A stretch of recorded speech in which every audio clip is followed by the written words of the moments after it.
今天我打算做台湾古早味蛋糕。这个蛋糕吃到口里湿润绵绵的感觉，超级好吃。我一个人看电视就可以当零食吃完一整个，完全不会腻哦。再配上一杯咖啡或者奶茶，完美的搭配。那我们现在就开始吧。在开始之前，别忘记订阅我的频道，观看更多的烘焙视频。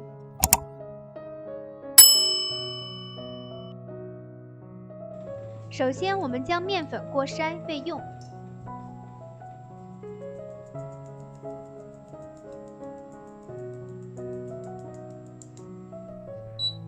我们将植物油加热到85摄氏度左右，如果没有温度计的，加热的时候看到出现小细纹就差不多了。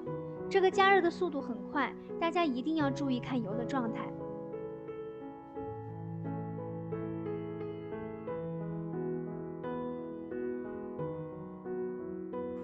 将热油倒入到面粉盆里，快速的混合均匀。油从油锅里倒入盆里的过程就已经降温了，大约就在80度左右。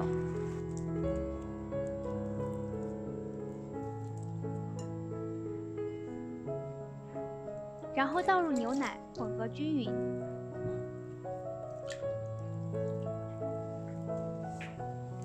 这个时候的面糊不是很细腻，没有关系，后面我们加入蛋黄就好了。这时我们分离蛋黄和蛋白，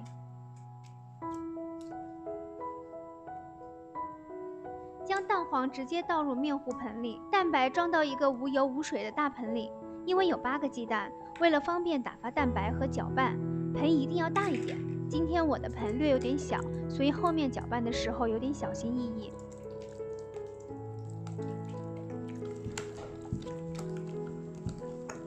将蛋黄和面糊搅拌均匀至顺滑的状态。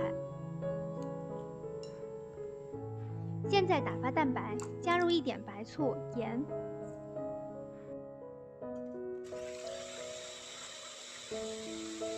糖分3次加入到蛋白，出现大气泡的时候加入第1次糖。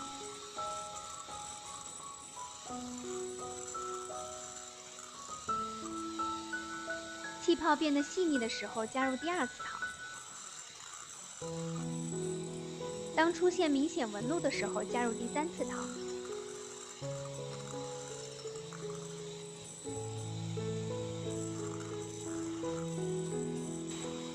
蛋白不要打硬了，打到湿性发泡、柔软的状态就可以了。取1/3的蛋白霜加入蛋黄盆，翻拌均匀。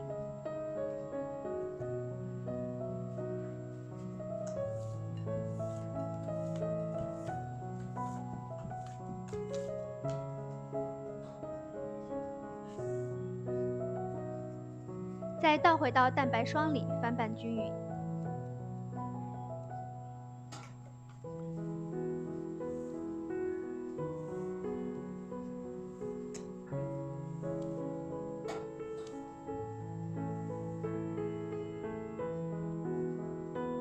将面糊倒入到模具里，我用的是一个23×23的方形模具，在模具里垫上烘焙纸，用刮刀抹平，晃动几下，让表面平整，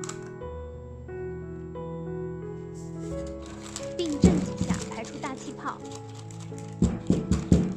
将蛋糕模具放入一个大烤盘里，加入70到80摄氏度的热水。这时可以放入烤箱烘烤了。烤箱提前预热到150摄氏度，水浴法烘烤70分钟。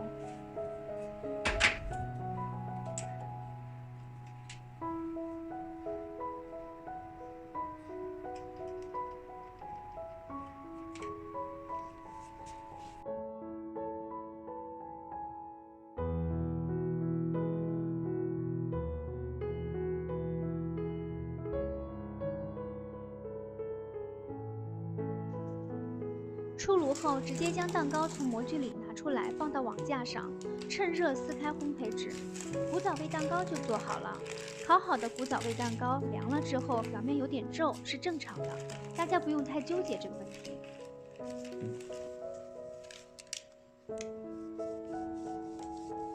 这款蛋糕热着吃很好吃，放入冰箱冷藏后再吃，有点轻乳酪蛋糕的感觉，味道也很好吃。